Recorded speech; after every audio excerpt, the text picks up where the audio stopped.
cordial saludo. Un día más, con la gracia del Señor, nos disponemos a proseguir el comentario del Catecismo de nuestra Madre la Iglesia. Bien, y después de haber hecho estas afirmaciones, este primer punto que estamos hoy tratando del Catecismo, el 678, se adentra en describir, aunque sea de una manera muy breve, de qué es de lo que seremos juzgados en la presencia de Dios, ¿no? ¿Qué es lo que se somete a juicio en nuestra vida? Y en primer lugar habla el Catecismo en el juicio sobre la incredulidad.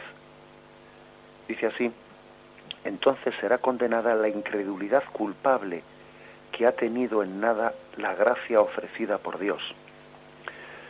Fijaros bien que dice la incredulidad culpable, porque también, pues puede haber una incredulidad inculpable, inculpable propia de aquel que no ha creído en Cristo, pues porque no ha habido quien se lo haya predicado, o puede haber una incredulidad propia de alguien que no ha tenido un rechazo a la gracia, sino incredulidad pues porque no ha recibido los dones que otros hemos recibido pues para creer en Jesucristo, y se nos ha predicado pues la verdad revelada por Cristo en la Iglesia Católica, etcétera. Bien, puede haber una incredulidad culpable o inculpable. Está claro que los textos del Evangelio, cuando hablan de incredulidad, se refieren pues a la incredulidad culpable, a un rechazo de la gracia. Por ejemplo, Mateo 11, 20, 24 dice: entonces se puso a maldecir Jesús a las ciudades en las que se había realizado la mayoría de sus milagros, porque no se habían convertido. Ay de ti, Corazaín, ay de ti, Betsaida, porque si en Tiro y en Sidón se hubieran hecho los milagros que se han hecho en vosotras, tiempo ha que en sayal y ceniza se habrían convertido.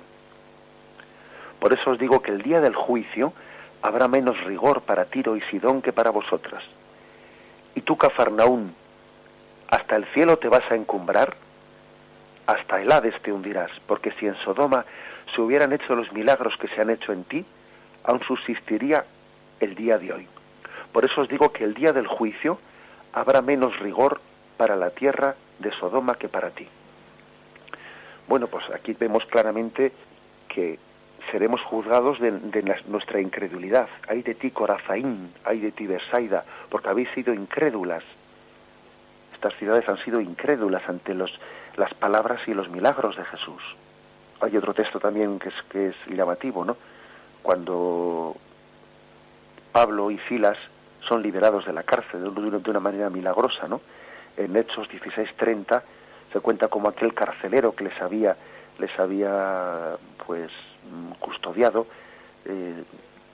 recibió el toque de la gracia para convertirse, ¿no? El carcelero pidió luz, entró de un salto y tembloroso se arrojó a los pies de Pablo y Silas. Los sacó afuera y les dijo: señores, ¿qué tengo que hacer para salvarme?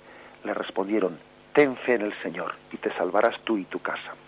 Es decir, que una de las cosas que se nos pide para la salvación, de la que seremos juzgados ante Dios, es la fe. La incredulidad, la falta de fe, en la medida en que es culpable, en la medida en que supone no una ignorancia inculpable, sino un rechazo de la gracia, el haber rechazado esa verdad que hemos conocido en la conciencia, pues por dureza del corazón, porque a veces uno conoce una verdad pero sabe que le es exigente para convertirse, etcétera, etcétera. Ese es un motivo de juicio, es una de esas obras ocultas, ¿no?, ante Dios. Solamente Dios sabe cuando una incredulidad pues es inculpable, o cuando es culpable porque conlleva un rechazo de la gracia en el interior de la conciencia de una persona. Eso solamente Dios lo puede conocer. Que la incredulidad conlleve una culpabilidad o no la conlleve.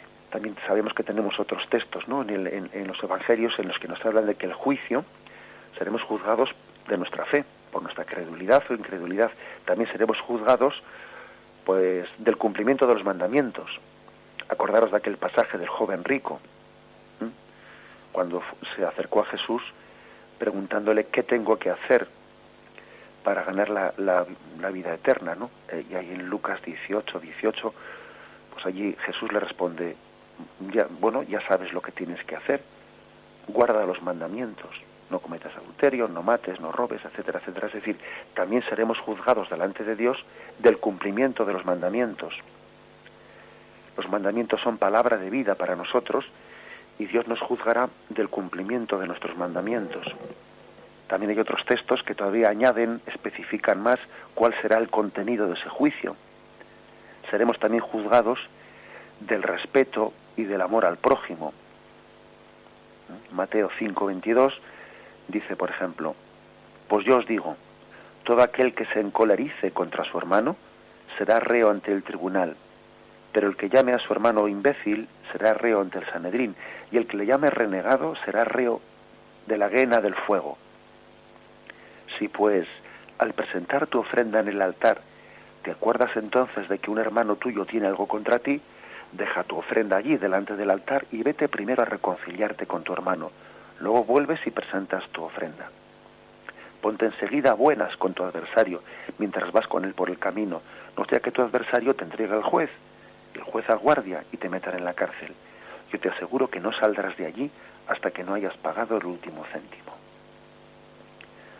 Aquí Jesús hablando en una evocación evidente del juicio final, del juicio de Dios.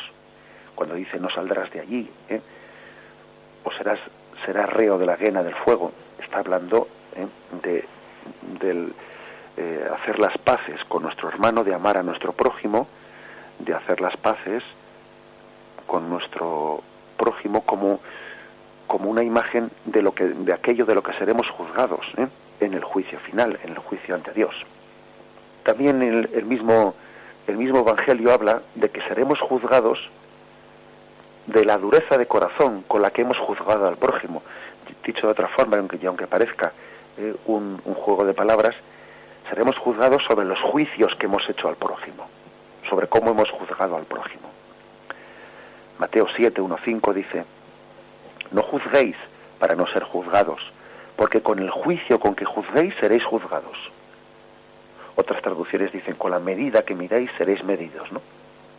Bien, también por lo tanto, otro motivo,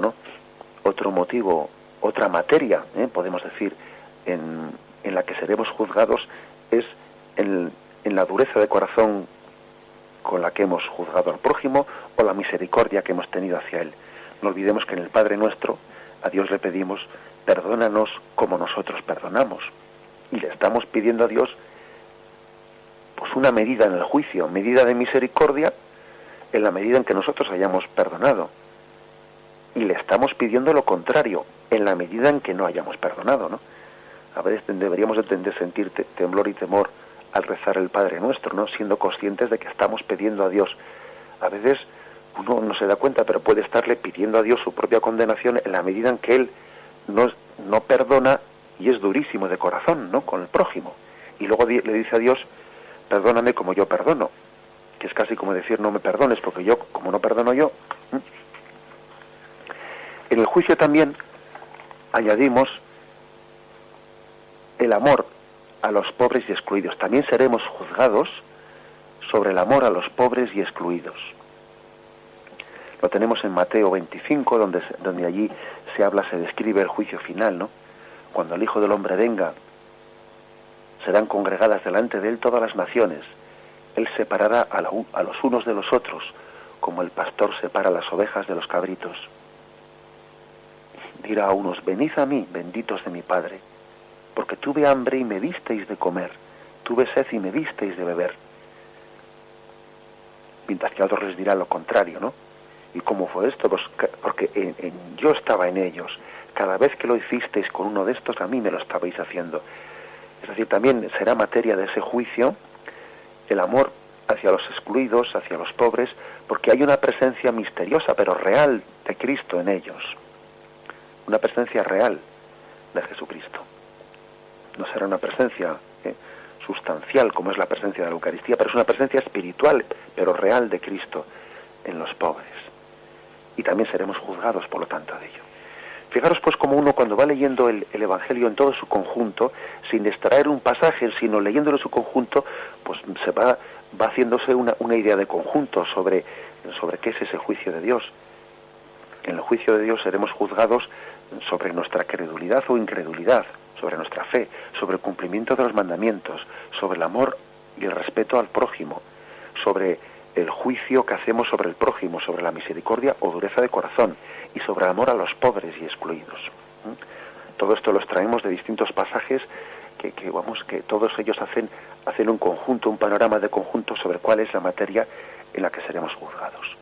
Alabado sea Jesucristo.